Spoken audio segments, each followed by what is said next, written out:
आपसे हमारे पर्यावरण के बारे में बात करेंगे। हम सबको पता है कि हम मनुष्य ऑक्सीजन लेते हैं और कार्बन डाइऑक्साइड छोड़ते हैं और पेड़ पौधे उन कार्बन डाइऑक्साइड को वापस ऑक्सीजन में बदल देते हैं, जिसके कारण हमें कभी ऑक्सीजन की कमी नहीं पड़ती। लेकिन सोचिए, अगर सारे पेड़ पौधे काट दिए जाएं, तो फिर हमें ऑक्सीजन मिल ही नहीं पाएगा और हमारा दम घुट जाएगा। हम थोड़ी देर भी जिंदा नहीं रह पाएंगे। ये स्थिति तब भी बनेगी जब पेड़ पौधों की संख्या एक निश्चित अनुपात से कम हो जाए। अब आप समझ सकते हैं कि पर्यावरण को बचाना क्यों जरूरी है। आइए अब हम इसको और अच्छे से समझते हैं। सबसे पहले हमको पर्यावरण का अर्थ समझना पड़ेगा। हमारे आसपास स्थित हर जीवित और निर्जीव चीजें हमारा पर्यावरण है। जैसे ये पेड़ पर बैठा बंदर, ये हाथी, ये घर, ये सड़कें, ये सड़क पर चलने वाली कार, ये नदी और हमारे आसपास मौजूद ये हवा इत्यादि। ये सब चीजें मिलकर हमारा पर्यावरण बनाती हैं। हमारे स्वस्थ जीवन गुजारने के लिए इन सब का सही अनुपात में होना बहुत जरूरी है। लेकिन हम मनुष्य अपने फायदे के लिए इसको किस तरह नुकसान पहुंचा रहे हैं, आइए इसको समझते हैं।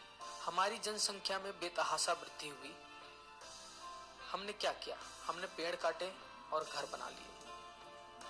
हमने जंगलों की अंधाधुंध कटाई की और वहां बड़ी बड़ी फैक्ट्रियां लगा ली, जिसके धुएं से हमारी हवा प्रदूषित हो रही है। हमने पेड़ काटे और सड़कें बना ली और उन सड़कों पर हमारी हवा को प्रदूषित करने वाली गाड़ियां चलाई। जंगलों की कटाई का परिणाम ये हुआ कि आज हाथियों और बंदरों का झुंड हमारे घरों तक आ रहे हैं और जान माल का नुकसान कर रहे हैं। इन सब का जिम्मेदार सिर्फ और सिर्फ हम हैं।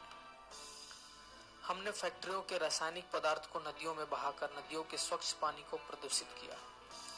हमने घरों के कचरे को भी नदियों में बहाकर पानी को प्रदूषित किया। हमने कोयले और लौह अयस्क जैसे खनिजों के लिए पहाड़ के पहाड़ खोद डाले।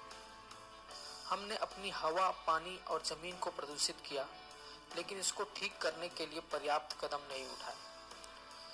इसका परिणाम हमें बड़ी बड़ी बीमारियों के रूप में मिल रहा है। बड़ी बड़ी प्राकृतिक आपदाओं का सामना करना पड़ रहा है। अभी भी वक्त है, हम इन सब चीजों को सुधार सकते हैं। इसके लिए हमें कुछ कदम उठाने होंगे। आइए जानते हैं वो कदम क्या होंगे। सबसे पहले तो हमें पेड़ लगाने होंगे, लेकिन सिर्फ लगाकर छोड़ना नहीं है कि पेड़ लगा लिए, फोटो खिंचा लिए और हो गया। हमने देखा है नेताओं और मंत्रियों को, पिछले साल जहां पर पेड़ लगाए थे, आज इस साल भी फिर वहीं पर पेड़ लगा रहे हैं। ऐसा नहीं करना है, बल्कि उस पौधे के बड़े होते तक पूरी तरह देखभाल करनी होगी। हमें बिजली पैदा करने के लिए साफ सुथरे साधनों जैसे सोलार एनर्जी का उपयोग करना होगा, हाइड्रो पावर का इस्तेमाल करना होगा, पवन चक्की को उपयोग में बढ़ावा देना होगा। हमें प्रदूषण न करने वाले या कम प्रदूषण करने वाले वाहनों का उपयोग में बढ़ावा देना होगा, जैसे solar car, electric car, bicycle इत्यादि।